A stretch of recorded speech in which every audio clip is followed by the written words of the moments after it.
warm welcome. You're watching World 360 with me, Akanksha Swaroop. On Monday, Bangladesh descended into chaos. Prime Minister Sheikh Hasina surreptitiously resigned. She fled the country in a military aircraft and arrived in India, where she has been stationed ever since. While there's still no clarity on Hasina's political asylum, Professor Muhammad Yunus has been sworn in as the head of the new interim government in Bangladesh.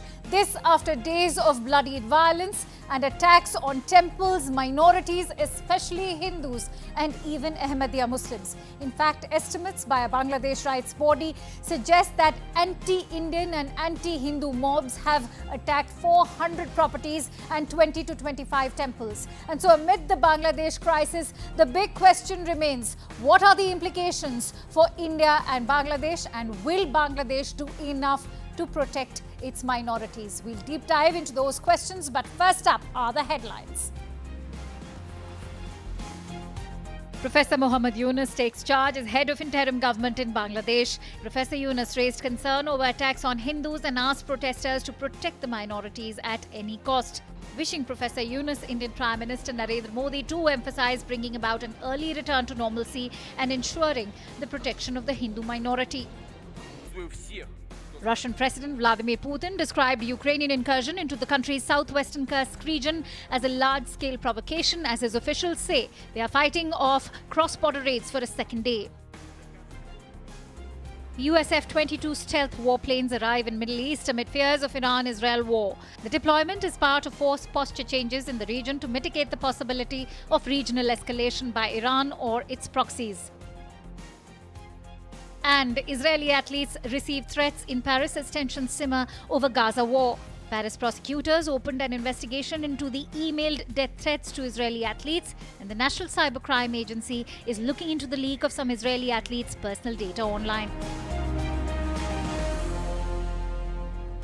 In a dramatic turn of events, Bangladesh is witnessing a historic shift in power as Nobel Peace Prize laureate Professor Muhammad Yunus is taking over as the head of the interim government in Bangladesh. He's replaced Sheikh Hasina after weeks of deadly protests. This unprecedented transition has marked a significant departure from the long-standing leadership style of Sheikh Hasina, often described as autocratic, to poor man's banker Muhammad Yunus. We tell you more about it in our next report.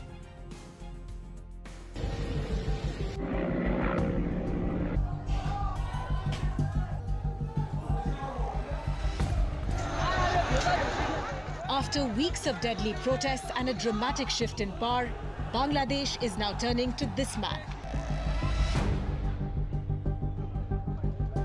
Nobel laureate Muhammad Yunus will be heading an interim government after the ouster of five-time Prime Minister Sheikh Hasina and the dissolution of parliament.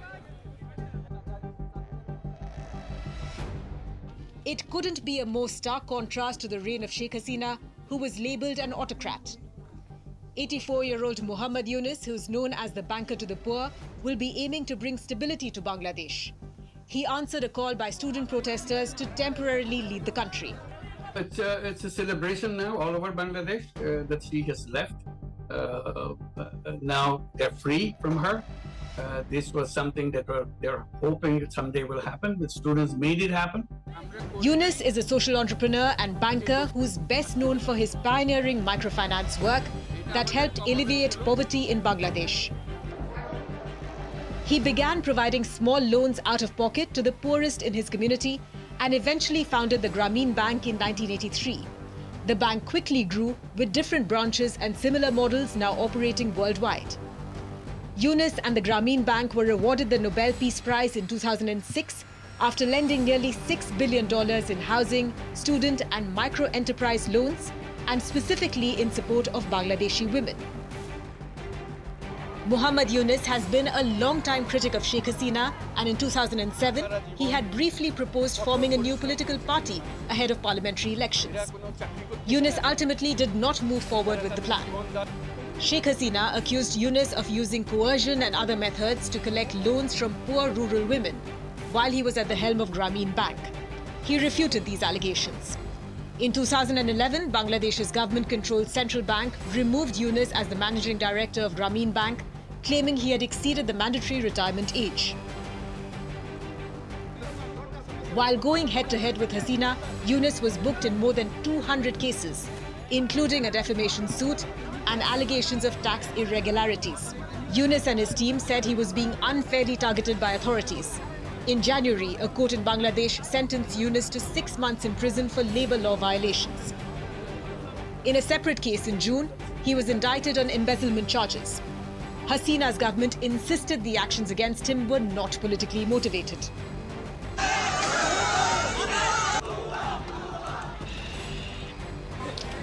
Yunus has the support of students whose movement led to Hasina's downfall. In July, a bunch of them demonstrated against a controversial quota system that allocated up to 30% of government jobs for family members of veterans from Bangladesh's 1971 War of Independence against Pakistan. Protesters argued that this system is discriminatory and favours supporters of Hasina's Awami League party. They advocated for a merit-based system to replace the existing quota. The protests turned violent on the 15th of July as students clashed with security officials and pro-government activists. Hasina's government responded by imposing a curfew with shoot-on-sight orders. Internet and mobile data were also turned off. As the violence intensified, Bangladesh's Supreme Court ruled that the veterans' quota must be cut to 5%, with 93% of jobs to be allocated on the basis of merit. The government accepted the decision and restored internet, thinking that the situation would ease. But the protests only grew, with new demands for investigations into the deadly crackdowns and eventually for Hasina and her cabinet to step down. Ultimately, it's the students who won.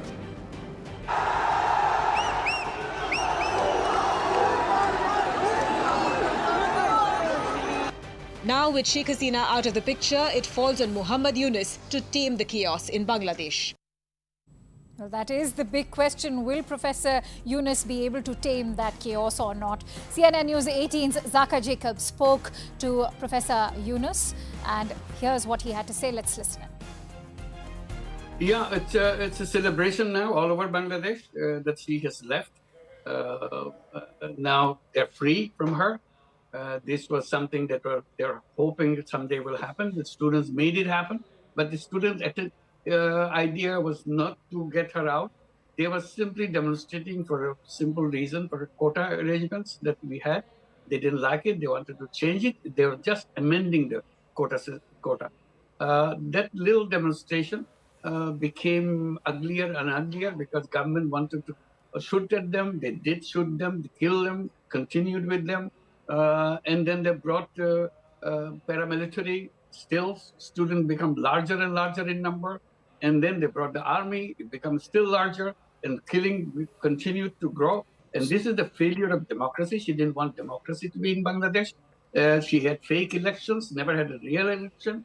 And these young people who were 1/3 of the country, 2/3 of the whole population of the country, never voted in their life. They never had a chance to go and vote. They didn't know how its democratic system works.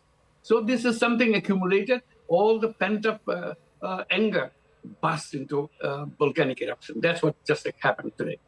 You think the manner in which the Hasina government responded to these students, the shooting, the firing, the almost repression of these protests, that is what led to her ouster from power, not so much the quota itself? Because after the Supreme Court's decision, I believe the protests had subsided for a bit. It started again because of the utterances made, and the killing continued. Students came back again with their parents, joined them, neighbors joined them. It became an ocean of people gradually all over the country. It's not just located in. This is not a Dhaka demonstration. This is a countrywide demonstration. Every single person is participating in that because they want to get rid of Kashmir. Now, in a dramatic escalation of the unrest in Bangladesh, protesters also took their anger all the way to the United States. They stormed the Bangladesh consulate in New York City. The demonstration, of course, was an extension of the kind of violence that Bangladesh has been experiencing. The question is, how did the United States allow such a protest to take place in the office of the Consul General in New York? CNN News 18 spoke with Washington-based journalist Mushfiqul Fazal Ansari. Let's listen in to this exclusive. Mushfiqul Fazal Ansari, thank you so much for joining in on CNN News 18. First, let's begin with the ground situation, where reports and visuals of the Consul General's office in New York show the protesters storming in and unceremoniously removing the portrait of Sheikh Mujibur Rahman. What's the sentiment in the United States towards the regime change in Dhaka? Yeah, I don't know. I saw the same as you saw because it's a consulate in New York, but I am telling about the Washington, the main embassy, and the ambassadors, what he did. He himself removed the photograph, and he said that, and he offered everybody in the conference room, we have a community meeting, like, those who are not able to even get into the embassy. As personally, I'm also not welcome in the embassy. Sometimes I fear I can be a Jamal Khashoggi if I go to the embassy. But today I feel so glad that ambassador himself invited us. He offered, drinks and everything. So in New York, yeah, I have seen that the people went to and they removed the photograph in your tweet, because as I said, the people are very much angry because if you anything imposed to the people, it cannot get a good result. This is the result in Bangladesh. The people are destroying the statue and the photos, if we can see. But obviously the US obviously it's the US territory, and the US is protecting the embassy premises and the consulate. Mr. Ansari, how do you assess prospects of Sheikh Hasina gaining political asylum in the UK? The UK Home Department has responded saying that those who need political asylum should do so in the first safe country they reach. That technically means India. What are you learning about her chances of receiving any kind of political asylum in the UK? Yeah, I heard that, and from the many international media, including the Indian media, she will not be able to get the asylum in UK. Obviously, UK is the protector of the human rights, and they value the fundamental rights. And Sheikh Hasina, who's the person who destroyed everything in our country, and she's a corrupt and criminal leader. So UK and any sensible government cannot accept this kind of brutal leader in their own soil. So I hope and believe India will not do that. Does India risk China and Pakistan exploiting the situation in Dhaka if India does not engage with the new regime in Bangladesh? So yeah, I don't know what India will do, but as a journalist and analyst, I should say India should involve, to maintain relationship, whoever government is in Bangladesh, but with the democratic government. But previous government obviously was not democratic government, and there will be a transition. There will be interim government. So obviously, I think India should maintain their relationship with Bangladesh as a neighboring country. With that, it's time for a quick break here on World 360. But up next, we get you details on the US presidential polls, as Kamala Harris has picked Minnesota's Governor Tim Walz for her vice presidential mate.